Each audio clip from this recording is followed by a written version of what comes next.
இந்த 4 பேரும் சக்கர யுகங்கிற ஒரு சாவியை தேடிக்கிட்டு இருக்காங்க. அந்த சாவி கிடைச்சா மட்டும்தான் கிருஷ்ணர் கோவில் அடியில உள்ள பாதாள அறைய திறக்க முடியும். அந்த பாதாள அறையில நெறைய பொக்கிஷங்கள் இருக்குன்னு தெரிஞ்சுக்கிட்டு தான் அந்த சாவி எடுக்க வந்திருப்பாங்க. இவங்க ஒரு ஆர்க்கியாலஜிஸ்ட்டா இருப்பாங்க. இப்ப 4 பேரும் ஒண்ணா இருந்தா அந்த சாவிய கண்டுபிடிக்க முடியாது.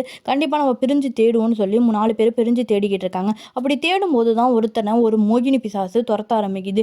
இன்னொருத்தனை ஒரு பெரிய பாம்பு துரத்திக்கிட்டு இருக்கு. 3வதா இந்த பொண்ணு இருக்கால, இவள ஒரு குள்ளன் துரத்திக்கிட்டு இருக்கான். இதுல 3 பேரும் பயந்து போய் ஒரு இடத்துக்கு வராங்க. அங்க தான் ஹீரோ இருக்கான். இதுக்கு மேல எங்களால இந்த கோவிலுக்குள்ள இருக்க முடியாது. நாங்க கோவிலை விட்டு வெளியில போறோம்னு 3 பேரும் போயிட்டு இருக்கும்போது தான் அந்த கோவிலோட தர்மகர்த்தா பையன் வந்துடுறான். அவனை அடிச்சு ஒரு ரூம்குள்ள வச்சு பூட்டிடுறாங்க. இப்ப ஹீரோ சொல்றான், கண்டிப்பா இங்க ஏதாச்சும் க்ளூவை விட்டுட்டு போயிருப்பாங்கன்னு அவன் யோசிச்சுக்கிட்டு இருக்கும்போது அந்த அரசர் குறிப்பேட்டில் உள்ள க்ளூவை கண்டுபிடிச்சிடறான். இந்த சாவி ஒண்ணா இல்ல, அதை 3 பாகமா பிரிச்சு வச்சிருக்காங்கன்னு 3 பாகங்களையும் தேட ஆரம்பிக்கிறாங்க. ஒரு பாகம் குளத்துக்குள்ள இருக்கு, இன்னொரு பாகம் அந்த பாறைக்கிட்ட இருக்கு, 3வது பாகம் கிரகத்துக்கிட்ட இருக்கும். இந்த 3த்தையும் கண்டுபிடிச்சிடறாங்க. இப்ப நான் 3 பாகம் மட்டும் இல்ல, 4வது பாகமா இருக்குன்னு 4வது பாகத்தை தேடிக்கிட்டு இருக்காங்க. அது ஒரு சிலைக்கிட்ட இருக்கு. இந்த சந்திரனோட ஒளி அதுல பட்டதுமே அந்த 4வது பாகத்தையும் கண்டுபிடிச்சிடுறாங்க.